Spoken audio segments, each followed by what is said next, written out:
Assalamu Walaikum. Hello friends, how are you? Welcome back to my another video.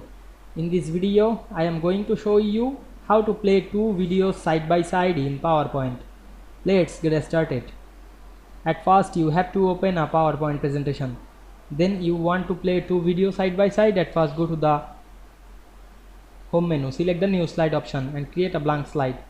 Then go to the record option and select the video option. Then insert a video from our file. Then resize the video.